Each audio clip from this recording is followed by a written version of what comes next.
Are you ready? It's the Roundtable with me, Robert Bannon. Welcome to the Roundtable, everybody. My name is Robert Bannon. You're listening to us on Broadway World over here on the Broadway Podcast Network, iHeart, Spotify, anywhere across this country, from Vegas to New York City. Listen, if there are two places where I can get into some trouble, it probably is Vegas and New York City. And you know who else happens to be in a lot of the times in Vegas and New York City? Our next guest. She is singing. She has her original music out. She tore up the strip of Vegas, and now she's coming to New York in this show that I am so fascinated. I love magic and escape, and I'm a big scaredy cat, but I'll watch you do it, and I'll cheer, and I'm sure she's singing and giving looks and the whole 9 yards. I'm so excited for our next guest to be here. Steph Payne, welcome to the Roundtable. Hi, I'm so excited to be here. I'm so excited to be here with you because your career is amazing to me. You do everything. A little bit of everything, I would say. How long have you been a showbiz baby? When did you realize this was the life you wanted to live? You know what? I didn't know it until later on. I had flashes of it throughout my life. I always had the bug. I was always bit by the bug. My grandfather was an actor, and so it's in the blood. So I always would sing in choirs, glee clubs, do little stage plays, talent shows, things like that. And I was very active in church singing. But I didn't pursue entertainment until about 2019. And I was well into my 30s. I was already a mom and everything. So later on in life. So, I read about you. What did you do before you got into showbiz? Oh gosh, what didn't I do? Out of college, I went to the military. And I was a military intelligence analyst for the United States Army during the Iraq War and Operation Enduring Freedom, Iraqi freedom during that time. I served under both George W. Bush and Barack Obama. So, very interesting tours that I had in the Army. And then after that, I got married, became a mom, got the house. And then I became a banker. I did collections for a while, just kind of bouncing around. And when I moved to Las Vegas from Los Angeles and started going around to open mics, and I just got bit with the bug in Las Vegas, and that's when I started pursuing entertainment. I can't even, what? I've read that online and I thought I was reading the wrong bio because I said, no, she is a Vegas headliner. Now I'm in New York City in the middle of Times Square doing a show. She was not an intelligence analyst, da da da da da, too fancy for me to know. And you were.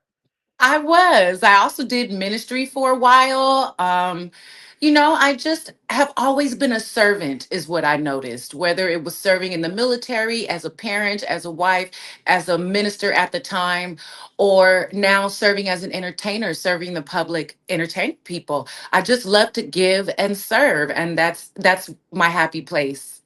Well, my husband is a PK. He's a pastor's kid, and he sings. And I love church singers because they can sing. Today you're the soprano, tomorrow you're the alto, the next song you're like you have to be able to sing if you're going to get up at church. Absolutely on the spot. Maybe you didn't weren't taught the words, and you may have to finagle things. Your grandma's gonna throw you up there, and I credit the church for a lot of my skill in entertainment and a lot of that boldness and the ability to entertain a room and keep their attention. A lot of that has to do with growing up in church. Well, the thing I could think getting you ready for showbiz is serving tours in the military. I mean, it's a battle. The showbiz battle is a battle as well. So how did you start before we talk about New York and everyone's going to get their tickets to see the show? How did you move from doing open mics and moving to Vegas to just be there to then like having your own show at the Rio and selling out shows on the strip and really building a name for yourself out in Vegas? Well, I definitely, as you said, have to credit my military discipline for that. But what happened was it wasn't on purpose. I went to an open mic at the recommendation of another entertainer friend of mine. Well, I wasn't an entertainer at the time.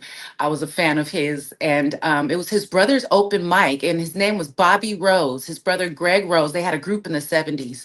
He sent me over to Bobby, and it was a professional open mic, but Greg put a good word in for me. Bobby let me sing. And then I was being approached by other bands to see if I wanted to do backgrounds or open their shows. I started doing that. I was with a couple of bands. And then I branched off and started the Steph Payne Experience. And that's the show that went to the Rio with AE Group, who is now my management. They're a production team. And I just kept doing that show. It was like a cabaret show of covers. And then I would throw in my original music. And it just grew from there. I created a couple of other bands because I like jazz, I like yacht rock. So I created Yacht Soul. And I just kept going. And then I think it's the consistency and people seeing my hard work and come to see what I do. And it just took off from there. Well, that's what I love about listening to your music and looking at your YouTube videos. Like you could do the yacht soul stuff, which is so fun. And then you have this jazz, classy jazz, grown music moment. And then you have your original. There's a little bit of something for everybody. You can sing anything. While we're Yes. talking, S Payne Music is on Instagram. You can follow and you can go to the website and you can also stream. So like when I look you up, like sometimes things like this, like the original stuff comes up, the music is out and streaming, new singles, new music, new. So tell me about you as an artist besides the show, your original work. How does that come to be? I started off and I did a gospel single called Second Wind. And then I moved to Vegas and I stopped doing, I won't say I stopped doing ministry, but I stopped doing it in the church. I just kind of grew out of feeling like I needed to be that dogmatic about life. I'm more of a spiritual person. So I made the decision to do whatever music I wanted to do. And I started writing during COVID when there was nothing else to do. Entertainers couldn't do anything. And that's when I started putting out my original R&B. Growing up, I listened to everything with my father, with my family. And I wasn't happy just doing R&B. So just over time, I sort of transformed and was able to express everything that was inside of me. And it's been a process, a progress, and it's been fun. So now I do theater. I sing, theater pieces for composers. And I just fell into all of these things because I think it's just naturally there. It moves me because I studied musical theater, and at 18 I had a bad audition and I gave it up and I went back to singing and entertainment. I wouldn't be doing this at 33, and I made my album. It was called Unfinished Business because I felt like it chased me. I feel like when it's in you, it just keeps coming up, and I was so scared to do it. And then I finally said, okay, I think I have to wrestle this. I think a lot of people think that when they reach a certain age, it's over, and that's not the case at all. It's not. I mean, I am not afraid to say how old I am. I am 44 years old doing this, just living my dream, and it's no, I really am not ashamed of my age, like, because I know I look good, period. And, Period. and, and not in an arrogant way. We work hard to maintain ourselves and we try to be healthy. And so I think that my life is a testament that it's never too late. I mean, most of the time as entertainers, we're intimidated by younger people and people that haven't started cracking and slacking yet, and I just am amazed at how I'm able to keep going in this business with so much competition. And I have to not only credit myself, but everyone around me, my support system and my fans and people that have ever given me a chance. All you need is a chance. And I think at the bottom line, if you're living in your purpose, it's going to Mm, work. amen to that. See, she's still preaching out here. She don't even know. You're still preaching. And I'm on your coattail. I'm nipping at your coattails at 42, and I think we look damn good. I'm here for it. Yes. So Yes, you do.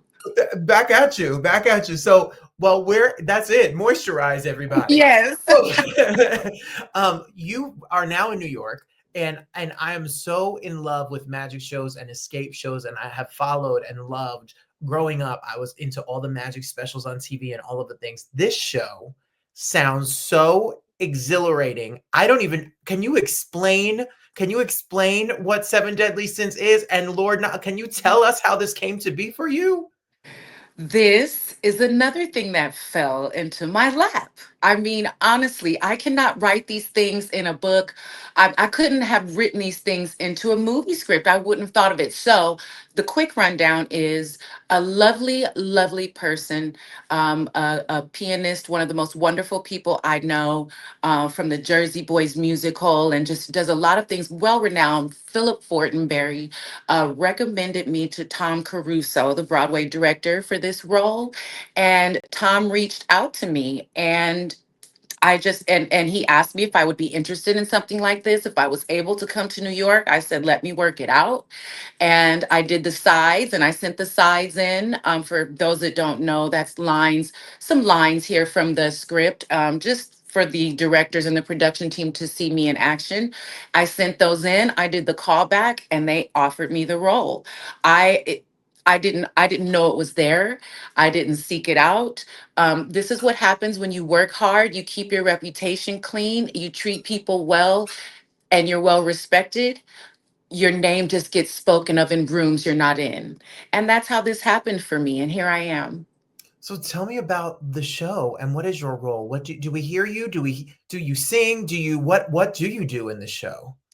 Well, it started off. Well, let me first say Lord Nil's Seven Deadly Sins is an escape show. It's a very dangerous show. It's not magic, it's not illusion. It's real. It's real. He's actually doing these, I don't even want to call them stunts. They're escapes. And they each escape. My name is Vice. I am his arch nemesis, and I am the embodiment of the seven deadly sins. I am the storyteller of the show. I'm sort of that leading player, like in Pippin. I am that little devil on one of his shoulders, and I am tempting him and presenting him with his weaknesses, his fears, and challenges that each represent one of the seven deadly sins. He has to overcome them.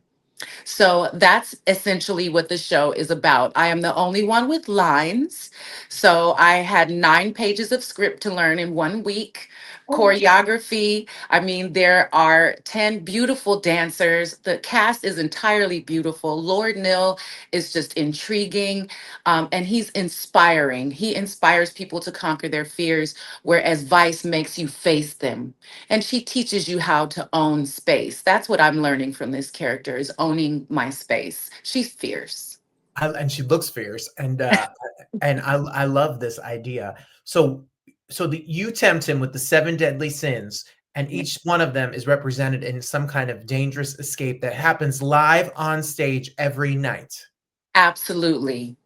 That's And exactly what it is. And the show features beautiful scoring by Eric Ventrice, the Italian composer who's also my henchman in the show. And it's a very different show than what you're used to, but it's intriguing all the same. It'll keep you captivated. you are literally inches away from him while he does this every night. Yes, that was part of the challenge of learning all of this material, because I was also very afraid for him. Acting while watching him put his life and his health on the line is a different experience. I have never been in this type of role or experience before, so it's been challenging. When you first saw it and you saw what they were gonna do, did they had a conversation about how it's gonna go and you get your blocking and everything? But it must be nothing compared to when you actually see these done in person it's No. crazy. Well, at first I was like, yeah, he's saying they're saying this is real, but it's probably some allusion to it, you know. And then I get there and it's like, oh my God, he's actually doing these things. And he was injured. He literally scratched his corneas, in the process of developing this show here. And so opening night, we had to cancel a couple of shows so that because he was blind, he couldn't see at all. So there is a lot of danger in what he's doing, and that showed in having to cancel those shows. But he's so inspiring. He came back, made sure opening night happened. He put some goggles on, explained to the audience, look, I'm injured, but I'm going to give you the best effing show you've ever seen. And he did it. And I, I mean, we are all just in awe. You can get your tickets, lordnil.com, and you I mean, you can't sell it more than I don't have anything to say after that. And it's running till August 31st. I love for now. Who knows where the show's going to go? And maybe there'll be more shows, and need to all get our tickets. I love Stage 42. There's not a bad seat in the house. You can get a ticket. They're not gonna make you, mortgage your house to see a Broadway show here. What's it like to work with this crew? Because I'm sure that it's a dangerous environment. There's a lot of moving pieces. There's a lots of things going on. So what's it like from the director to everybody that works backstage with you? Well, it's been a wonderful experience. It really, I was the new person coming into it.